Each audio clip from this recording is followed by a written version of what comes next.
basically, I almost don't have to campaign. I just have to hold up a headline and say, and this is what the Joint Finance Committee did today, and Senator Harsdorf voted for that. And people are shocked and awed and feel betrayed. And so this is our opportunity to return some faith, some trust, some optimism, and restore this state to what it can be. My family's lived in this state for many generations, and I'm a third-generation Wisconsin teacher. I want to remain proud of Wisconsin. I don't want Wisconsin to continue to be the joke on Leno. I want us to be the pride of this nation. The story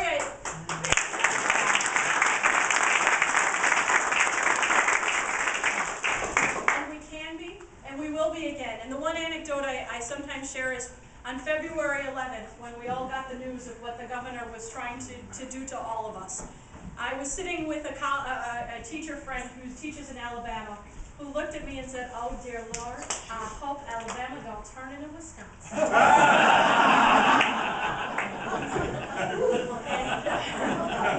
If that doesn't scare you. So this has nothing to do with about me. I say to people, it's almost like living in third person. I see the yard signs and I go, "Who's that? Let's talk to her." It really, because this isn't about me. This is about us. This is about our beautiful part of the state that we live in and our state as a whole. It's about the values that we all share as citizens, as Wisconsin citizens, as hardworking people who have worked to provide for our families and to provide futures for the next generation, to make sure that all that we've put in place doesn't get washed away in one fell swoop by a governor who thinks he can do whatever he wants and thinks he's a dictator, and by a set of Senate Republicans who just follow in line lockstep. It is so important that we stand together, that we tell our friends and neighbors, we are no longer afraid to stand up for what we believe in. We are right about this. We will prove it. And on July 12th, or whatever the date is, we will be victorious.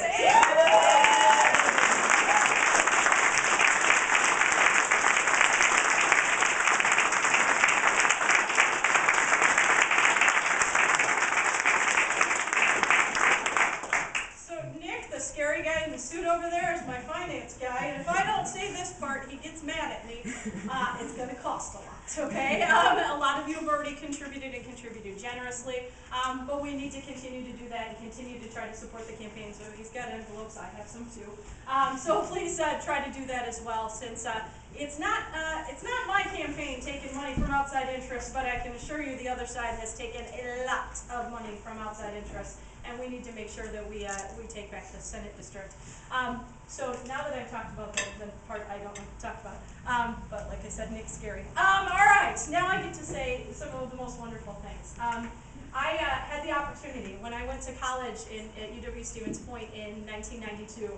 The first political campaign I worked on when I was old enough to know what I was doing. The first one was when I was 5. I did doors for Carter with my godmother. I didn't know what I was doing, but I did do doors in 1979 for Carter. He didn't win, and neither did Grover. I was pulling for Grover that year. Grover from Sesame Street also was not victorious.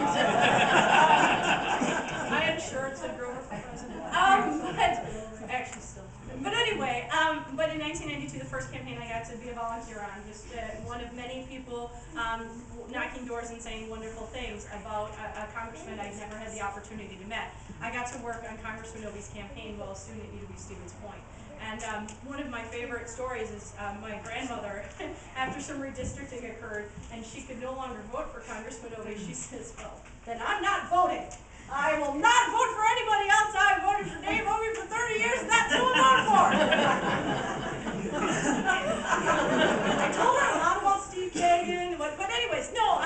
But of course, with the new voter suppression law, my grandmother, who doesn't have a driver's license, couldn't vote anyway. We'll fix that.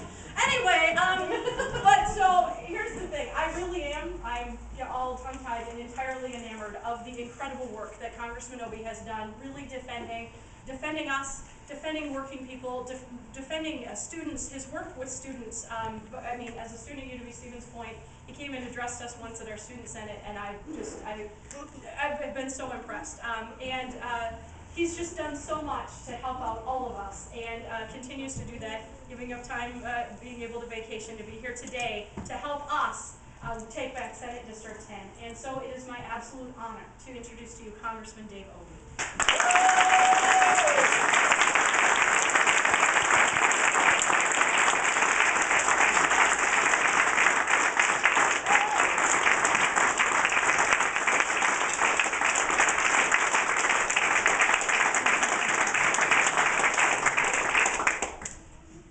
get this out of the way first. People are asking why I have this cane. And as I explained at Bob Fest, when I announced I was gonna retire, I thought I needed some retirement counseling. So I called Brett Favre. And he told me that the Vikings needed a punter to try out for them. So I did, and I tore a meniscus in my knee. That's not a true story, but you wouldn't expect a politician to tell me. I did tear a meniscus in my knee, but it was going down the steps of the Capitol. Voluntarily? Yeah.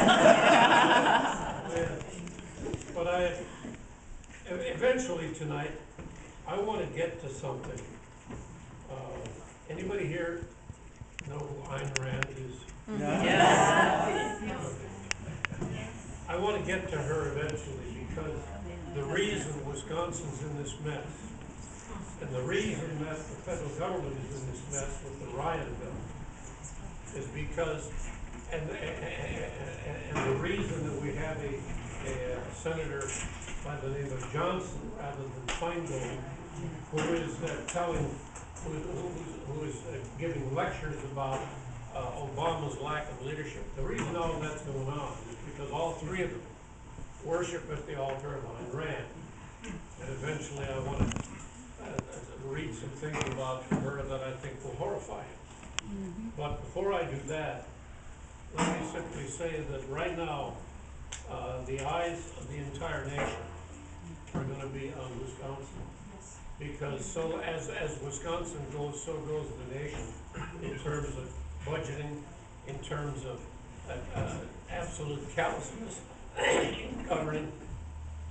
Everywhere I go, I hear people from virtually every state of the union say, what the hell is going on in Wisconsin? My God, we never thought it would happen in Wisconsin. Because as you know, up until Bob Follett was elected, Wisconsin was just like any other state in the union. It was run by the big business interests. And then Follett took over and turned politics right side up. And he put the average people back in charge. And since that time, Wisconsin has, with a few intervening accidents, led the country in terms of progressive governance. But things have changed today. And I want to make clear, this is not about party. When Al Wallace and I were in the legislature, we had a governor by the name of Warren Knowles, who was a reasonable human being, a moderate human being. His brother Bob was in the state senate, and we were able to work with each other. In the 1965 session of the legislature, we controlled the assembly, the Republicans controlled the Senate, the Republicans controlled the governorship. And we got more done. I think I still have never seen a state legislative session that has equaled the productiveness of that 1965 session. We got it done, and we enjoyed doing it, working with people across the aisle, as well as people in our own party.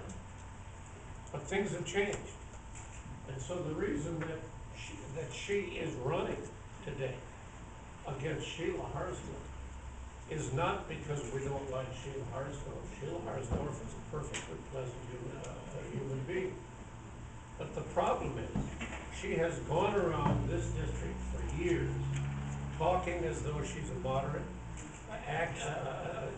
giving speech after speech, talking about how she wants to work in a bipartisan fashion. But when the true test came, about whether or not she would in fact live up to her moderate credentials or whether she wouldn't, she failed the test. I started out in life as a Republican. My mother was a passionate Republican. She was strong for Joe McCarthy and Douglas MacArthur and Bob Taft. And then we saw what Joe McCarthy's followers did to the best school teacher I ever had in my life, a guy by the name of Art Henderson, who was my high school history teacher. And the McCarthy supporters on that school board tried to have him fired for being a communist. He was about as red as Red Skelton, the old comedian. But that shows me that at that time, in that county, because of the ascendancy of the McCarthy extremists in the Republican Party, there was no room for somebody like me in it. And that's why I wound up being a Democrat. And that's what's happened today as well.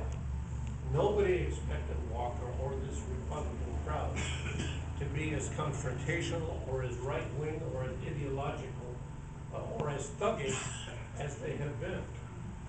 But they have been. And bad as it was to watch them go after the right of employees to have something to say about their own working conditions, even worse was what they did just 2 weeks ago when they passed the so-called voter fraud bill. Their claim that they're doing that to stop voter fraud is far more fraudulent than any voter fraud you've ever seen in this state. Yeah. And it is dangerous and it is outrageous because they are attacking the most fundamental right that any citizen has in a democracy, the right to have their vote known and counted. And that's what they're taking away from a hell of a lot of people. Why? For principle? Of course not.